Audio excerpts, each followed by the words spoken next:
0812144264. Di video kali ini saya akan membuat video berbicara dengan mengutip tema bahasa gaul dan identitas generasi muda.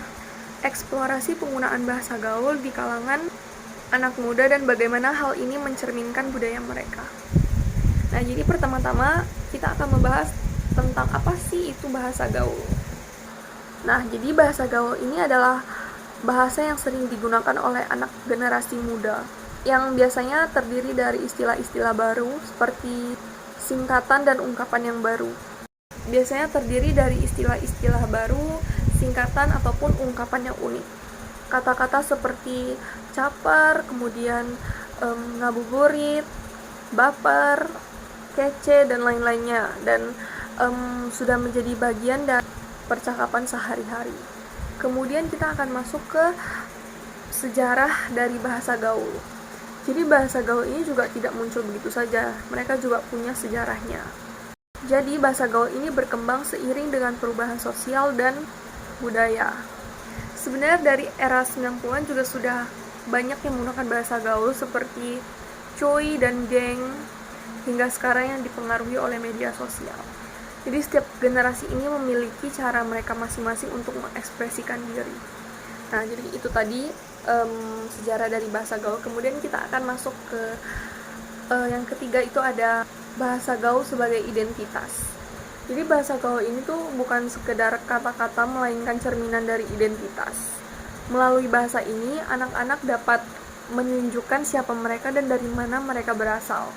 Misalnya, penggunaan istilah tertentu dapat menunjukkan afiliasi dengan kelompok atau komunitas tertentu.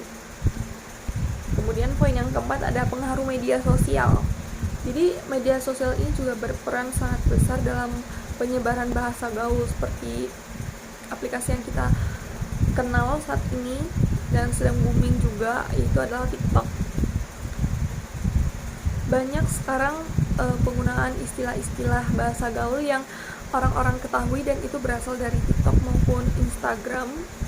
Dengan adanya aplikasi ini, penggunaan bahasa gaul jadi semakin cepat menyebar.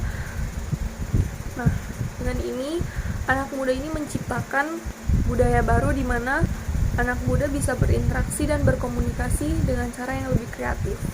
Nah, jika tadi kita sudah membahas sejarah dan lain-lainnya, kita akan membahas tentang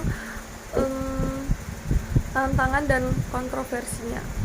Jadi setiap hal apapun yang namanya perubahan sosial tentu ada kontra ataupun tantangan yang akan dihadapi. Beberapa orang menganggap dengan adanya bahasa gaul, bahasa Indonesia, bahasa formal kita menjadi sedikit terlupakan. Jadi beberapa orang menganggap dengan adanya bahasa gaul ini merusak cara kita berkomunikasi dengan bahasa Indonesia yang baik dan benar. Namun penting untuk diingat bahwa bahasa selalu mengalami revolusi dan bahasa gaul adalah bagian dari proses itu.